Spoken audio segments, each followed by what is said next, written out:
Hey you guys, welcome back to the channel. It's Liv. Right now in Washington, a lot of attention is on the clash over new policies and legislations. With Republicans now holding the majority in both the House and Senate, many Democratic priorities are at risk of being blocked. That's why tensions between President Trump and Democratic leaders are escalating. Here is how it's playing out. President Trump had scheduled a meeting with top Democratic leaders, including Senate Minority Leader Chuck Schumer and House Minority Leader Hakeem Jeffries, to discuss government funding ahead of the October 1st deadline. This meeting was expected to be a chance for both sides to negotiate and prevent a shutdown. Okay, just as a quick side note, you may have heard the media talking a lot about being at risk of a government shutdown. Here's what that actually means. A government shutdown basically happens when Congress and the president can't agree on funding bills by the deadline, right? Without an agreement, parts of the government run out of legal authority to spend money. And that causes certain services to pause until deals is made. Shutdowns usually last until both sides each reach an agreement. The longest one we've seen was it lasted about a month. But earlier this week, President Trump canceled the meeting. He criticized the Democrat funding proposal, calling them unserious and ridiculous, and stated that no productive discussion could happen under those conditions. Here is a report clip of what Trump posted on Truth Social. Live now from Fox. We do have some breaking news we wanted to share with you as President Trump has canceled a meeting with top congressional Democrats. He shared this to Truth Social a short time ago. It says, after reviewing the details of the unserious and ridiculous demands being made by the minority radical left Democrats in return for their votes to keep our thriving country open, I have decided that no meeting with their congressional leaders could possibly be productive. They are threatening to shut down the government of the United States unless they can have over $1 trillion in new spending to continue free health care for illegal aliens, a monumental cost, force taxpayers to fund transgender surgery for minors, have dead people on the Medicaid rolls, allow illegal alien criminals to steal billions of dollars in American taxpayer benefits, try to force our country to, again, open our borders to criminals and to the world, allow men to play in women's sports, and essentially create transgender operations for everybody. So once again, President Trump just posting there a short time ago, and we do have reaction here from leader Hakeem Jeffries. He says, Trump always chickens out. Donald Trump just canceled a high-stakes meeting in the Oval Office with myself and Leader Schumer. The extremists want to shut down the government because they are unwilling to address the Republican health care crisis that is devastating America. In response, Schumer accused Trump of being totally irresponsible, and Jeffries emphasized the urgent need for bipartisan cooperation. So, bipartisan simply means both parties come together and agree on legislations or policies. Here is a clip of Schumer and Jeffries voicing their concerns. Want to shut down the government. It's Trump who's doing it, so ask him. He just pulled out of the negotiations. The Democrats say they'll vote with Republicans to keep the government open if GOP leaders reverse cuts to Medicaid and other medical programs phased out in the big, beautiful bill Republicans passed over the summer, and extend Obamacare subsidies set to expire at the end of the year. That's a $1 trillion cost that the $4 trillion big, beautiful bill eliminated. Cancel the cuts, lower the costs, and save health care.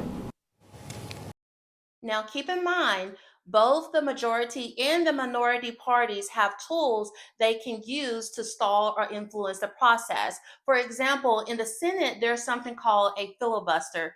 That's when senators keep debating or bringing up objections in order to delay a vote, right? It's basically a tactic to buy time or force a negotiation. For a long time, the Democratic Party controlled the House of Representatives, which meant they had the power to decide which bills got voted on, how the schedule ran, and a lot of influence over legislations. But that has changed recently. As of now, the Republican Party holds the majority in both the House and the Senate. This is significant because the majority party sets the legislative agenda.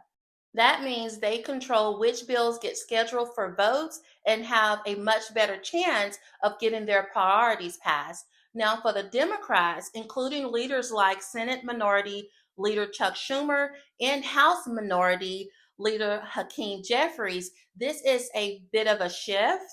Since they are the minority party, their ability to push through legislations on their own is limited. Bills they care about, like certain healthcare subsidies or spending priorities, are at higher risk of being blocked or voted down. This is why a meeting with President Trump becomes so important for them. They need to negotiate and find a compromise to increase the chances their priorities make it into the final funding bills. Without negotiation, there is a real risk that the majority party could pass bills without their input, or the president could just reject the bill, leading to a government shutdown. So when you hear Schumer and Jeffries pushing for meetings, it's not just politics, it's about protecting their policy priorities in a Congress that is now controlled by Republicans. Okay? I want to pause and share my perspective. Now, someone commented recently thanking me and saying they would never vote for Democrats again. I just want to encourage you not to put 100% trust in anyone, and that includes me, and to be careful about who influence your thinking. My hope is that you won't be misled by anyone, because I believe there's enough of that going on. When we talk about politicians, pastors, or any leaders, we have to remember that they are all human and all of them are capable of corruption. That's why transparency and honesty matter so much. I appreciate leaders who are straightforward about what they're negotiating, which policies truly affect us, and who benefits. That way, we as citizens can make informed decisions, whether it's voting for a president, senators, or representatives. Hear me when I say I pay close attention to see if your words are aligning with your actions. I've noticed that many people put all their trust in these presidents and praise them highly. That includes Obama and Trump. Now, let the record reflect that I've never praised them. I am guilty of allowing culture to influence my voting decision. I am making earnest efforts to not repeat those mistakes. The feeling of betrayal is extremely hurtful. Some people even praise their pastors or spiritual leaders as if they're their God.